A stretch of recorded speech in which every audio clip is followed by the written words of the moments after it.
Everyone, Johnny here, Don't Speak News. News you're not supposed to speak about, and we've got plenty of that on tap today. So as a reminder, we have the June 2024 funding going on. It's absolutely critical this month as we have website renewal and domain name renewal as well coming due the first part of July. So we always raise funds for that in June. So when July comes, I can pay the bill. Anyway, that's going on right now. Thanks to those of you who have supported so far. The link will be in the on the website right at the top, as always. Now, moving on to the news, we've got a lot of it, so we'll just get right into it with the most important and the most recent, at least in my opinion. It is the most recent as far as I've come across as well. But ambassadors are now evacuating Lebanon. Outbreak of war is deemed imminent. So here we go. The ambassadors of Italy, France, England, Sweden, and Germany have been instructed by their governments to evacuate Lebanon immediately, because intelligence info says war is imminent. Diplomatic staff are visibly panicking as they flee. The Saudi Arabian embassy in London warns of the risk of world war after the announcement of an imminent Israeli invasion of South Lebanon. It is important that everyone understands the danger that awaits us. The conflict will not remain regional, but will very quickly become international. Egypt has sent multiple messages to Washington saying, "Do not underestimate Nasrallah's statements or the capabilities of Hezbollah."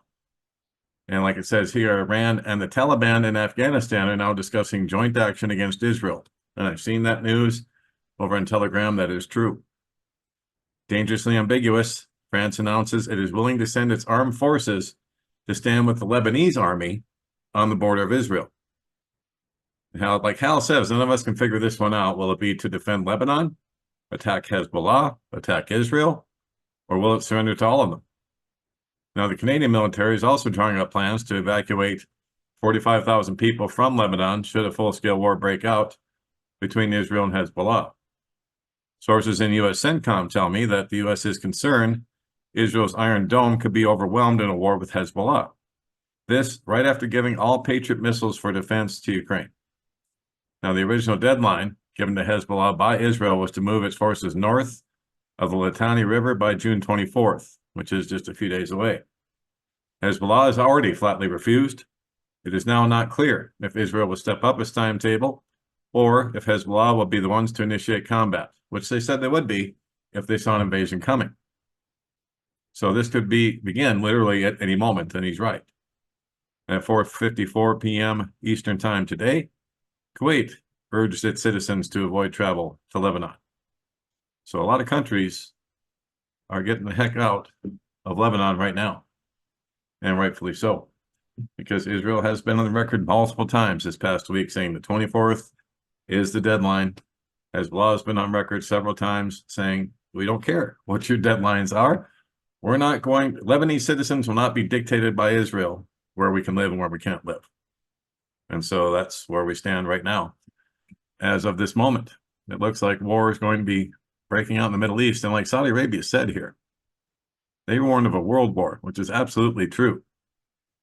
They said it's important that everyone understands the danger that awaits us. This conflict will not remain regional, but will very quickly become international. They're absolutely right. They know it's coming. They're the only ones that seem to be admitting it at this point. Nonetheless, there we are. Now, on don'tspeaknews.com, I put out a whole bunch of stuff this morning, and this is what I'm going to be doing from here on out, guys. Instead of just putting these stories and sharing them on Telegram, I'm going to share them on the website as well, at least some of them, the ones that jump out. That way, all of you who are subscribed via email to the website will get notified about these stories, because I know some of you don't have Telegram, you don't want it, or what have you. That's fine. So we'll start putting these on the website. Like this one, Poland is about to deploy mines on the Russian borders. They want to withdraw from this treaty that they signed a long time ago to allow them to now redeploy mines on their border with Russia. They're saying that according to this lawmaker, former defense minister Lezak, Poland should deploy mines on the border with Russian territory and strengthen NATO's Eastern Front. Warsaw is currently prevented from militarizing the region due to the rules of the Ottawa Convention. The treaty aims to gradually eliminate the use of anti-personnel mines, and Poland is a signatory. He said, as part of the program to strengthen the eastern border, the authorities must withdraw from the Ottawa Convention. So that's what their goal is, to withdraw from that convention and that treaty and deploy anti-tank mines and personnel mines on the Russian borders. Even though Russia could probably just take them out with drone technology at this point. And then Germany is betting on hybrid weapons to disguise its inability to keep arming Ukraine. So according to German media, Ukraine is close to receiving German Frankenstein tanks, they're saying. The weapons are said to be hybrid arms featuring elements from different operational systems. On one hand, the move shows how Berlin remains committed to supporting the Kiev regime, despite all the losses, and on the other, it shows how the German defense industry is unable to meet Ukrainian military demands. Indeed, they can barely meet their own demands, and their military is a shell of what it once was, and they're not ready for a war with Russia. They can talk about drafting people and 300,000 NATO troops, all that they want. They don't have the manpower. Not even the U.S. does. I also put this video up from Judge Napolitano and Scott Ritter about Russia and Putin, North Korea, China, Israel, Hamas, Hezbollah, and Cyprus. So there's a lot of ground covered in this video. I'm not going to go through it now, but I did listen to it earlier. It's quite informative, so I recommend you watch that one. And I've also put this video up from Putin about the West making a big mistake and that Russia will go to the end. Let's just listen to it for ourselves, and then the translation is here. If you don't want to die from diabetes. Of course, they have to have ads first, so I'll let you watch that one on your own, so we don't have to go through all these ads. But nonetheless, they're going to go all the way, guys, and they're not bluffing. But the West seems to think they are, like we talked about the other day. The Ukrainian intelligence chief saying that, oh, Russia doesn't really have any red lines. We crossed them all already anyway. Ha, ha, ha. Laughing about it as they go. They're not going to be laughing much longer. We got this. Stephen Gardner and Colonel McGregor, the media is lying. Putin knows exactly what he's doing. Another good interview here with Colonel McGregor. And last but not least, we have a new front as North Korean forces have attacked South Korea. And we know we've had border incursions across the demilitarized zone from the North trying to infiltrate the South. And they've had warning shots. They've actually shot at and hit some North Korean soldiers. And so that keeps going on back and forth. And now the South Koreans are asking the Russians, what's going on with your Navy? So here we go. 40 Russian warships in combat positions near South Korea and Japan. South Korea summons the Russian ambassador for explanation. Another front between the superpowers is being activated on the planet. For the third time this month, North Korean troops have crossed the de facto border of South Korea, forcing South Koreans forces to open fire with warning shots. This time, there's a telling difference as the Russian and North Korean defense pact is in full effect, and the Russian Pacific Fleet is simulating a major naval confrontation near South Korea and Japan. North Korean soldiers within the demilitarized zone in the central sector of the front crossed the military separation line. After warnings and warning shots from the military, the North Korean soldiers withdrew to the north. That's according to the South Korea's National Defense General Staff. Now, relations between the North and South have reached their worst point in decades.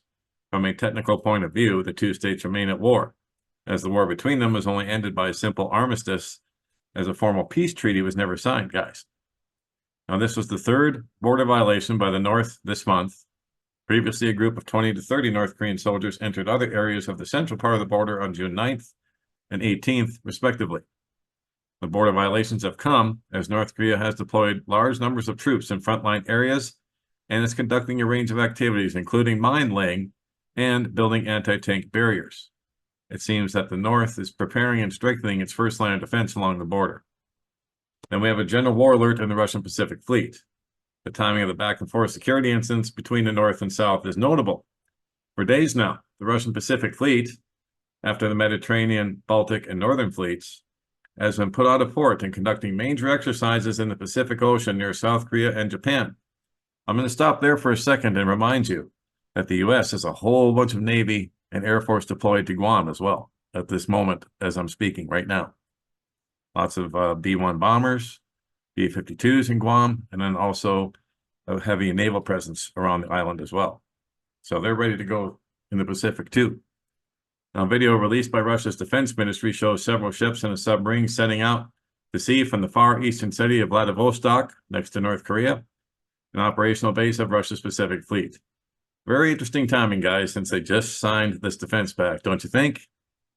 According to the Russian Ministry of Foreign Affairs, Pacific Fleet forces began deploying at sea as part of the exercise, which will be held from June 18th to the 28th in the Pacific Ocean, Sea of Japan, and Sea of Ostok.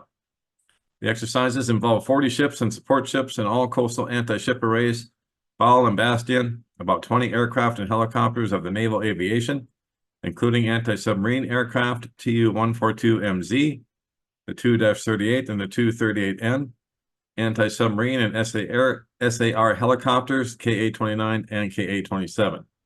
Marine units of the Pacific Fleet also participate in the exercises. And there you go. I'll let you watch the videos on your own. I'll put the links up like I always do. Very interesting timing, guys. Wow. And then right as the Middle East is also sitting on go. And then don't forget about Taiwan and China, because China's already said that when this war really kicks off between Russia, NATO, the US, and they're going to go into Taiwan at the same time. And they're going to open up another front. Just more chaos for the US military to deal with, and they won't be able to handle it all. There's no way. So they've already simulated this type of a war scenario, and the US did not do well in the simulation whatsoever at all. So on a two-front war versus Russia and China, it's not looking good. And of course, then we have the Middle East. And the USS Gerald Ford and that group, that aircraft carrier group, is already in the northern Mediterranean ready to help defend Israel in the event of this war with Lebanon kicking off, and it looks like it's gonna. So there you go, guys. That's it for now. I'll keep my eyes on all of this as much as possible. If you want to stay tuned in, and every time I put up a new blog post or a new video, and you want to be notified, rather than wait on YouTube, Rumble, or BitChute to notify you, why don't you do it right here at the website? Click the subscribe, contact Johnny tab here, type in your email, hit subscribe, and then every time I put up a new post, you'll be notified. And if you want to contact me, the email for the website is don'tspeaknews@protonmail.com. And that's the only one that we have at this point in time. And that is it for now. God bless, take care. Johnny Storm, Don't Speak News.